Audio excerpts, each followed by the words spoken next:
Muy buenos días, amados en el Señor. Dios le bendiga. Bendiga a mi hermana María Alejandra en este día, martes 13 de mayo del 2025. Damos gracias al Señor por concedernos este privilegio de poder estar ya esperando concluir con este libro de Primera de Corintios, capítulo 16. Bendiga a su esposo Daniel también, en el nombre de Jesús. Bien, vamos a ir por el tiempo, vamos a ir inmediatamente a la escritura, capítulo 16 del libro de Primera de Corintios. 16, Primera de Corintios. Dice: en el nombre del Señor Jesús, en cuanto a la ofrenda para los santos, haced vosotros también la manera que ordené en las iglesias. Cada primer día de la semana, cada uno de vosotros ponga aparte algo según haya prosperado, guardándolo para que cuando yo llegue no se recoja entonces ofrenda. Y cuando haya llegado a quienes hubiere designado por carta, a esto enviaré para que lleven vuestro donativo a Jerusalén. Así fue, y si fuere propio que yo también vaya, irán conmigo. Vamos a tomar estos 4 versos que se refieren, hermanos amados, a una ofrenda que se hizo en un tiempo de hambruna ahí en Jerusalén. Se ha tomado como modelo, en verdad, este tipo de ofrendas. Hoy día es controversial hablar del dinero dentro de la iglesia por motivos, ¿verdad?, de que muchos lamentablemente han hecho usufructuado con el dinero, se han enriquecido de una manera vil, y hay que decirlo, y es una gran verdad. Otros han hecho negocios, ¿verdad?, del Evangelio, enriqueciéndose y denigrando al mismo Señor Jesús. Hay dos en el Antiguo Testamento, si tomamos en referencia este caso, esta situación. En el Antiguo Testamento se proveía a los sacerdotes a través de los diezmos y a través de las ofrendas. Así, cierto, era provista la necesidad de los que estaban administrando en el templo. De esta manera, eh, Dios impuso como ley el diezmo a Israel para que los sacerdotes se pudiesen sustentar y a la vez sustentar la necesidad de aquellos que no tenían. Ahora, de acuerdo a las escrituras, sabemos que el diezmo era el producto, ¿cierto?, de la tierra. Pero en la iglesia contemporánea, hoy día, muchos ocupan el diezmo, ¿cierto?, imponiéndoselo a la iglesia como una carga legal. Ciertamente el diezmo no fue impuesto a la iglesia. La escritura nos habla de que al principio, ¿cierto?, cuando la iglesia parte, capítulo 4 y 5, dice que todos tenían las cosas en común. Nadie decía ser suyo propio lo que tenía, lo que poseía. Entonces, ¿qué muchos hacían? Era vender una propiedad, y de esa venta ellos traían el dinero de la venta, se lo traían a los apóstoles. La escritura dice que lo traían a los pies de los apóstoles, y los apóstoles repartían conforme a la necesidad. ¿Sí? Porque dentro del pueblo tenemos necesidades, ¿verdad? Dios bendiga a John Sánchez Marín. Hay necesidades. Aquí el apóstol Pablo está hablando netamente de esa ofrenda que se hizo para los hermanos en Jerusalén, donde había acontecido un hambre, pero como lo dije antes, se toma como modelo. Y en el Nuevo Testamento, hermanos amados, el mismo apóstol Pablo, leímos un poquito más atrás, dice que el obrero es digno de su salario. Las ofrendas de la iglesia ciertamente son para la necesidad de la iglesia, ya sea del ministro, ¿verdad?, en su mantenimiento, como también la necesidad del pueblo. Aquí hay hermanos amados, una repartición eh, justa, por decirlo así, y necesaria. Pero lamentablemente eh, muchos se han enriquecido, como lo dije antes, y se han desviado del camino, como Balaam produjo, ¿verdad?, una desviación de muchos pastores que se enriquecieron a través del Evangelio. Mucha gente pregunta, bueno, ¿y los pastores no trabajan? Bueno, el predicar es un trabajo. El ocuparse, ¿cierto?, de las ovejas del Señor es un trabajo. Sí, y todo trabajo tiene que recibir una remuneración. Las iglesias en sí han inventado sistemas hasta de sueldos, asalariados, los ministros. Pero yo creo que eso no cabería tampoco dentro del marco escritural, porque tal como acá lo dice, que tenían todas las cosas en común y cuando, ¿cierto?, se traían esas ofrendas en dinero, eran repartidas. Hoy día la iglesia, las ofrendas, ¿verdad? Se compran equipos musicales, se compran sitios, y a veces ese sitio lo compran a nombre de corporaciones. eh, entonces a veces podemos sentir que hay un dinero que está destinado. Eh, yo creo que debemos orar a Dios y pedir que nuestros ministros tengan la sabiduría para administrar los dineros que son de la iglesia. ¿Puede un ministro tomar de la ofrenda de la iglesia? Sí, puede.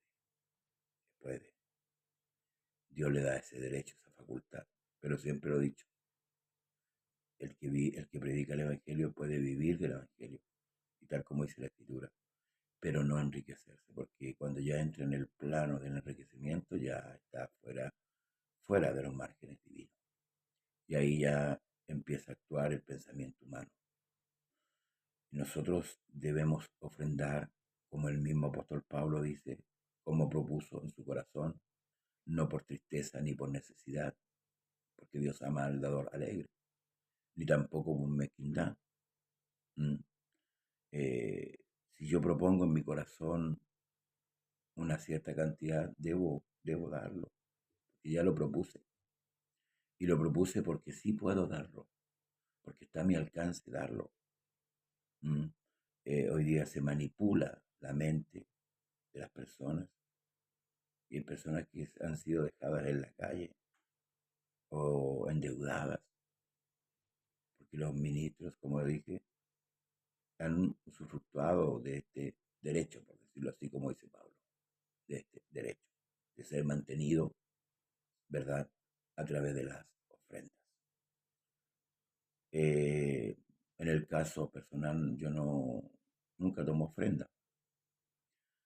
Y usted dirá cómo se mantiene la iglesia, por decirlo así, o el lugar. Bueno, hay un cofre ahí donde los hermanos van y dejan sus ofrendas.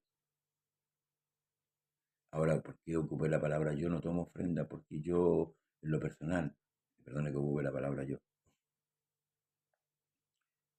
el culto para Dios es el culto. No creo que sea necesario detener el culto para decir ya, ahora vamos a ofrendar. Porque cuando el creyente es nacido de nuevo, él sabe que hay necesidad. Y pienso que un creyente nacido de nuevo siempre va a ofrendar, va a aportar para la obra. No hay necesidad de estarlo, como decimos nosotros acá en Chile, picaneando como se picanean los bueyes, por ejemplo. No, creo que hay una conciencia nueva, un pensamiento nuevo, de acuerdo a la escritura, por supuesto, y que él solo va a venir con vaso con los creyentes. Y eso es una iniciativa que ellos tomaron. Ellos tomaban sus propiedades, las vendían y las traían a la iniciativa de ellos. Pedro en ninguna parte se ve poniéndole una ofrenda. Dios tocó el corazón de ellos y los incentivaba a ofrendar. Hoy día no, hoy día se trabaja mucho la psicología para sacar del bolsillo el dinero. No creo que una persona que nacida de nuevo. Y por eso aquí Pablo dice, en cuanto a la ofrenda para los santos, haced vosotros también de la manera que ordené en las iglesias de Galacia. Cada primer día de la semana, cada uno de vosotros ponga aparte, según, escuche, según haya prosperado, guardándolo para que cuando yo llegue no se recojan entonces ofrendas. O sea, si yo estoy viendo la necesidad, no puedo quedarme, ¿verdad?, sin la oportunidad de dar de lo que Dios a mí me da, porque ciertamente es Dios el que nos provee, ¿verdad?, de un trabajo, es Dios el que nos provee del vestuario, del alimento. No podemos decir que esto es nuestro. Por eso que David expresa, dice, de lo recibido de tu mano, de eso te damos. Pero como le dije al principio, olvídese del diezmo. El diezmo es una imposición legal que lamentablemente muchos en error trajeron a la gracia. Y esto ha traído todos estos problemas que hoy día vemos. Ambiciones, avaricias, jactancia, prepotencia. Ha traído muchas cosas, divisiones dentro de la iglesia. ¿Mm? Bien, dice, iré a vosotros cuando haya pasado por Macedonia, pues por Macedonia tengo que pasar, dice el apóstol Pablo, y podrá ser que me quede con vosotros o aún pase el invierno para que vosotros me encaminéis a donde haya de ir, porque no quiero veros ahora de paso, pues espero estar con vosotros algún tiempo, si el Señor lo permite, pero estaré en Éfeso hasta Pentecostés, porque se me ha abierto puertas grandes y eficaces, y muchos son los adversarios. Y si llega Timoteo, mirad que esté con vosotros con tranquilidad, porque él hace la obra del Señor, así como yo. Por tanto, nadie le tenga en poco, sino encaminarle en paz, para que venga a mí, porque le espero con los hermanos. Acerca del hermano Apolos, mucho le rogué que fuese a vosotros con los hermanos, mas de ninguna manera tuvo voluntad de ir, por ahora, dice, pero irá cuando tenga oportunidad. Las recomendaciones, ¿verdad?, del apóstol Pablo, la necesidad de ir a Corintios, y era más que claro que hay una necesidad profunda del apóstol Pablo de ir a estar un tiempo con los corintios, quizás volver a enseñar muchas cosas que se habían olvidado o distorsionado y poder aclararle así en persona, in situ, ¿verdad? No por carta solamente, sino todas estas cosas que ellos estaban pasando. Esa era la necesidad del apóstol Pablo, más que nada, pasar un tiempo y abrirle un poquito más los ojos, ¿cierto? Para que ellos pudiesen ver con claridad eh, el verdadero evangelio. ¿Sí? Eh, Menciona a dos hermanos, a Apolo y a Timoteo, ¿verdad? Cómo deben recibirle. ¿Mm? Y con solicitud, ¿verdad? Que eran hombres también que estaban preparados para poder también así enseñar el evangelio. Eh, Hay hombres hoy día que son inexpertos, ¿verdad? Y se jactan de tener lo que no tienen. Y han llevado al Evangelio a un distorsionamiento total, sin claridad.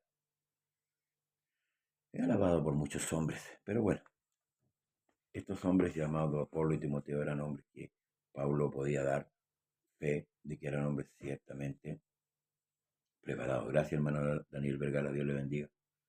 Velad dice estar firme en la fe, portados varonilmente y esforzados. Velad, estar firmes en la fe, portados varonilmente y esforzados. Todas vuestras cosas sean hechas con amor. ¿Mm? Este es camino para hombres, ¿verdad? Con seguridad, con confianza en el Señor, por supuesto. ¿Mm? Hoy día andan hombres como cabros chicos. ¿Mm? Van y vienen, no, no, que no me saludó, no me miró, no me dijo esto, no. pura niñería. Todas vuestras cosas sean hechas con amor. Hermanos, ya sabéis, que la familia de Estefanás es las primicias de Acaya y que ellos se han dedicado al servicio de los santos. Os ruego que os sujetéis a personas como ellos y a todos los que ayudan y trabajan. Sujetarse, hermanos amados, en obediencia, ¿verdad? A estas personas que son esforzadas, trabajadoras en el Evangelio, que muestran fruto, ¿verdad? Que muestran fruto verdadero. Me regocijé con la venida de Estefanás, de Fortunato y de Acaico, pues ellos han suplido vuestra ausencia, porque confortaron mi espíritu y el vuestro. Reconoced pues a tales personas. Las iglesias de Asia os saludan, Aquila y Priscila, con la iglesia que está en su casa. Os saluda mucho en el Señor. Aquí había una iglesia que estaba en una casa, a diferencia de hoy, hermanos amados, que lo único que se presume es comprar sitios, ¿verdad? Propiedades. Y la iglesia se ha ido enriqueciendo, ¿verdad? De esta manera, en vez de enriquecerse espiritualmente. Luego dice, os saludan todos los hermanos, saludados los unos a otros con ósculo santo. Yo, Pablo, os escribo esta salutación de mi propia mano. El que no amare al Señor Jesucristo, sea anatema. El Señor viene. Fíjese, el que no amare al Señor Jesucristo, sea anatema. El Señor viene. La gracia del Señor Jesucristo esté con vosotros. Mi amor en Cristo Jesús esté con vosotros. Amén. Concluye esta carta por la despedida de los saludos finales de nuestro amado apóstol Pablo, un hombre que fue lleno del Espíritu Santo. Se le revela, ¿cierto? Muchas cosas, hermanos amados, que a veces los creyentes hoy día no pueden entender. Cuando leemos los evangelios, el relato, Lucas, Juan, Mateo y Marcos, ¿verdad? De lo que Cristo hizo y enseñó, como dice Lucas, ¿verdad? Nosotros debemos tomarlo como experiencia para poder entender las cartas doctrinales que vienen después del libro de Hechos. Sí, porque después vienen las cartas doctrinales. Hechos es el relato del principio, de cómo comenzó la iglesia, de las situaciones que se vio envuelta la iglesia. Pero luego vienen las cartas doctrinales y el orden canónico que colocaron es muy preciso, ¿verdad? Aunque muchos digan y muchos difieran, hermanos, porque hay creyentes, entre comillas, que han, hermanos, en cierto modo difamado la escritura. Dicen, no, si la escribieron hombres, fueron monjes católicos, eh, pero sabe, al analizar, si usted estudia la escritura bien en el Espíritu de Dios, aunque quizás sea cierto que quisieron meter mano, introducir textos apócrifos para dar a entender otra cosa, aún así, aún así, quiero decirle que hay perfección. Y la escritura es inerrante. ¿Sabe por qué? Porque de una u otra manera Dios se toma las provisiones. Porque ¿quién va, hermanos amados? ¿Quién va a ir contra Dios de esa manera? Entonces vemos un libro, hermanos amados, perfecto. Hoy día, por las redes sociales, ¿cierto? Se difama la escritura. Los textos, los términos. Y no le hacen mucho favor, hermano, a la fe. Aquellos hombres que dicen, no, hombre, que esto es acá, esto otro acá. Si yo tengo este libro de un autor, ¿verdad? Yo debo dar a conocer lo que el autor está dando a conocer. No puedo, hermanos amados, discrepar. Es como cuando el Señor le dice, eh, el barro podrá decirle al alfarero, ¿por qué me hiciste así? Yo creo en la escritura y aún más, creo en el Dios de la escritura. ¿Sí? Y tal como dijo el apóstol Pablo, estar firmes. Me despido con este texto. Velar, estar firmes en la fe. Y portaos varonilmente, esforzados. Esté firme, hermano. Estamos viviendo tiempos de oscuridad, tiempos de amoralidad, porque ya no es inmoral, es amoral lo que estamos viviendo. Y nosotros debemos estar firmes en nuestra fe, la que Dios nos dio, y portarnos como los hombres. Amén. Como los hombres, esforzándonos cada día, de una u otra manera. Así es, de una u otra manera, a servir al Señor. Mi hermano dice, la Biblia sigue siendo el libro más vendido del mundo, y lo sigue y lo seguirá siendo. Amén. Porque es el libro de Dios. Por eso se lo vuelvo a decir. Es triste. Vamos a escuchar a predicadores y pseudos enseñadores distorsionando la escritura, hablando mal del libro de Dios. Pero tendrán que dar cuenta algún día. Amén. Un abrazo, hermanos amados. Dios les bendiga. Muchas gracias por estar en sintonía. Comenzaremos otro libro, ahí, y de acuerdo a lo que Dios nos dé. Gracias, hermano Daniel Vergara. Mi hermana María Alejandra, Dios les bendiga. Gracias por difundir nuestro programa allá en la República Argentina, por difundir los audios. También hoy día estamos en TikTok entregando enseñanza. Que el Señor Jesús le bendiga y será hasta nueva oportunidad. Bendiciones.